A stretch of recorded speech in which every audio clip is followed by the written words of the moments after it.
I'm in New Mexico. I'm on my way to Washington State. And, you know, it got really windy all of a sudden. I mean, like, literally just stopped for gas. Tried to, you know, calm down a little bit because of the altitude changes, getting closer to those different rose lines that are throughout the globe. And specifically, there's this one line in the United States of America that's kind of known as, what is it? Oh, the Mason-Dixon line. And I kind of told some people in scuba diving that I should, like, never, ever, ever go, you know, outside of the Mason-Dixon line. A couple scuba divers were kind of like, well, that's really weird to say specifically the Mason-Dixon line. And I said, I admit that. However, after going to Illinois twice, which is above the Mason-Dixon line, I probably shouldn't be above the Mason-Dixon line. And I told some people after, as well as before scuba diving, about that. I did. I told people about that, and a bunch of people just laughed. So, like, for example, the Jade Wolf Coven. Those females were like, Susan, your head injury isn't really real, is it? I mean, on Palm Sunday in 2000? Wow, that's like a really big deal. I just had a head injury on Palm Sunday in 2000, that's all. However, Christine of the Jade Wolf Coven specifically was just like, you know, you're just overreacting. Don't be so over-dramatic about the Mason-Dixon line. Because realistically, come on now. Why does it have to be the Mason-Dixon line? I don't know, I just know that Illinois is above the Mason-Dixon line. I'm sure there's other rose lines in between that vicinity. However, I just know that the Mason-Dixon line is a line I really shouldn't cross. Because, you know, safety precautions.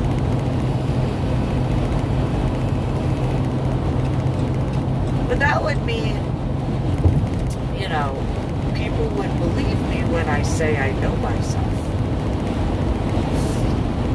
And then, you know, there were a couple other individuals in the... I'm sure you can hear the wind on the outside of the car as I'm driving.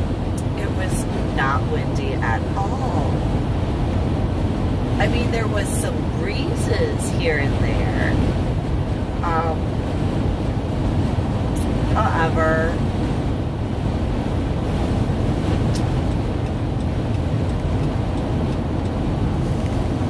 what do I know about myself?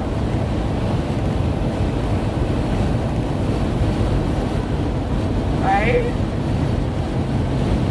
And so, you know, I am excited to go pick up my Medal of Honor art project pieces. I am excited to go see the seal poopy dogs. However,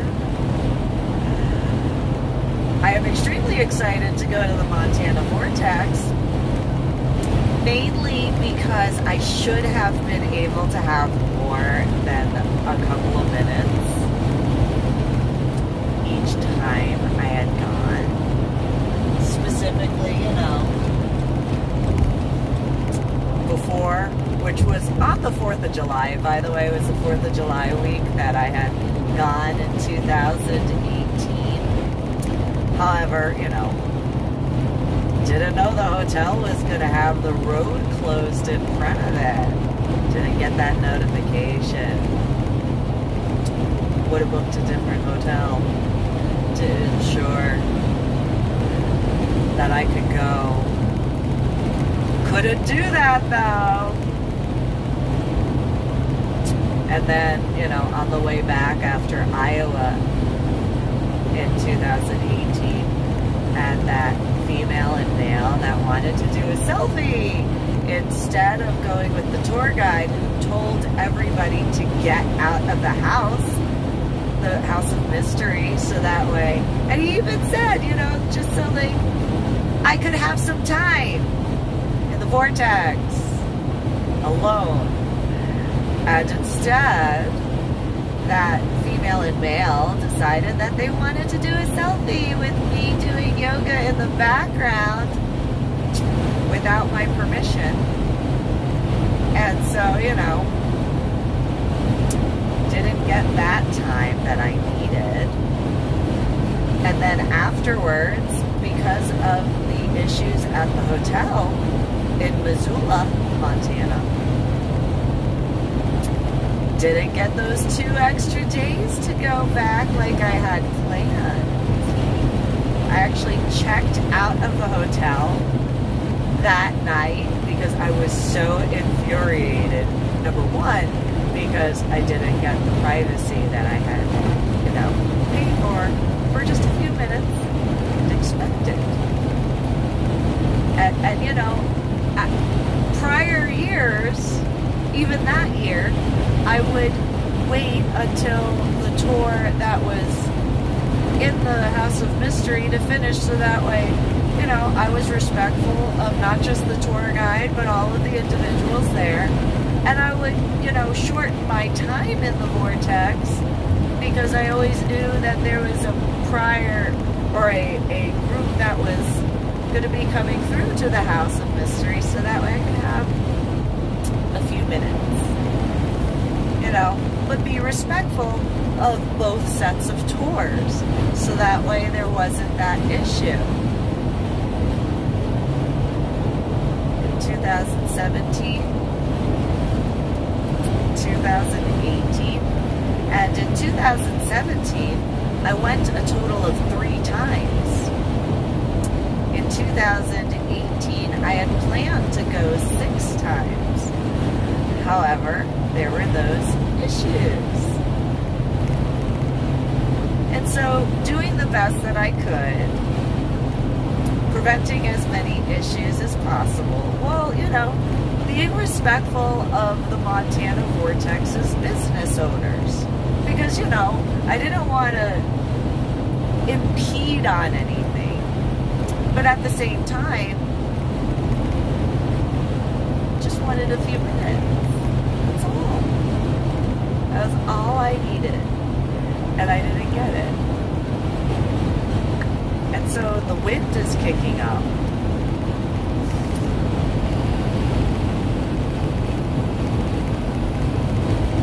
I guesstimate I'm getting close, not just to the Mason-Dixon line, but also some rose lines. And for those that don't know what rose lines are, those are energetic lines throughout the globe of the earth. And those particular rose lines have certain energetic effects. I tried explaining that to various people over the years before I wound up in Washington State. However, because of the amount of electrocution, plus the altitude changes, plus all the other stuff as far as those rose lines,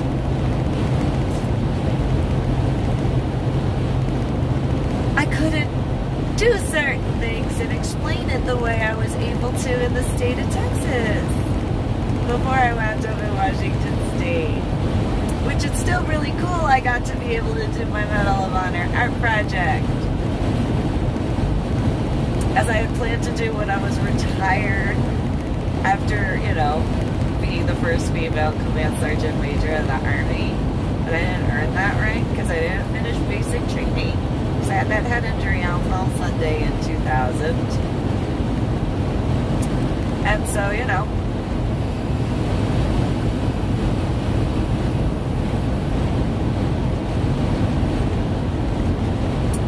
then with the scuba diving, additionally, I really know myself. I know there are people who just didn't want to believe me when I said I know myself. You know, for example, the airplane flight from Dallas-Fort Worth International Airport.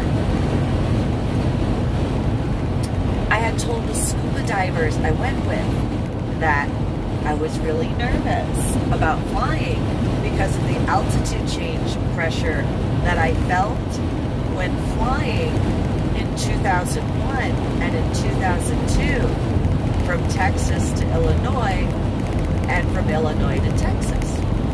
And I was told, no, you are just afraid of flying. No, I deal with headaches and migraines. And that pressurized change hurts my headaches and makes my migraines worse. No, you're just nervous about flying. No. I mean, I am. I do acknowledge that, as I did then. However, it wasn't the nervousness, because that's one thing. There is a very big difference between being nervous and a headache and migraine pain. I can tell the difference. I know when I'm nervous in comparison to the additional pain that I've dealt with over the years.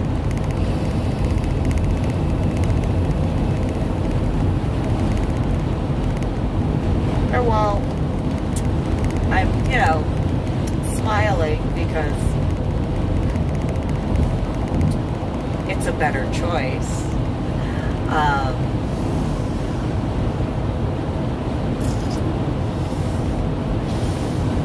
I am severely trying to just remain calm. And so then there were people in the BDSM, LGBTQP, and swinger communities, but mainly the BDSM communities over the LGBTQP and swinger communities, who did not want to believe my issues that I flat out said were problems. There are a whole bunch of BDSMers that were like, no, Lady Dori Belle, you don't know what you're talking about. You're being over dramatic.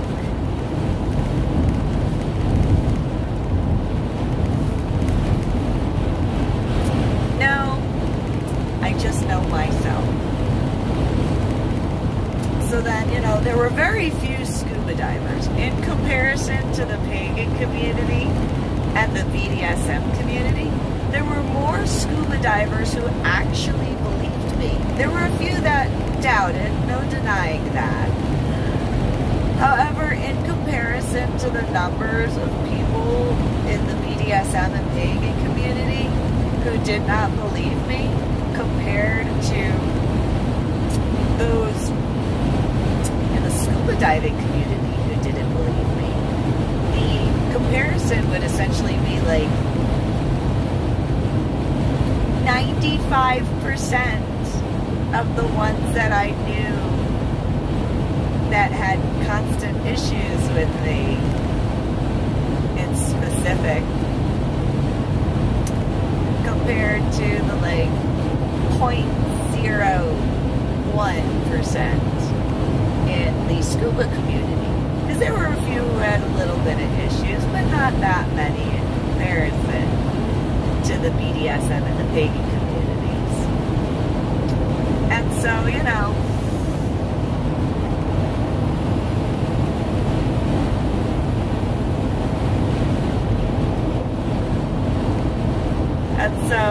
it just, I'm doing what I can to remain calm. However, I can only do so much to remain calm. And, you know, my headaches and migraines at this point, the numbers are a little up there. However, I have that thing about responsibility. And so, you know, making sure that I take care of stuff. So, I'm going to try to calm down. Figured I'd just, you know, I would just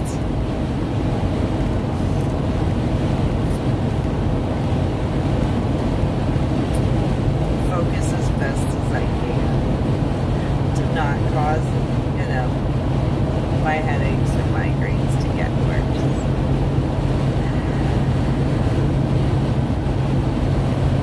I also had people who didn't believe me when it came to knowing about altitude changes being an issue for my headaches and migraines. But that usually came from the same individuals who didn't want to believe that I dealt with and deal with headaches and migraines after my head injury on Palm Sunday in 2000. That whole coma thing, subarachnoid hemorrhage in the frontal lobe of my brain, memory deficits and cognitive disorders, and having gone from college algebra with trigonometry and calculus to second grade math. I mean, I had only been dealing with it for years, like, you know, since 2000. What do I know about myself, right? Anyway, you guys have a good one. Comment below, like, share, and subscribe to my official YouTube channel. And have a good one.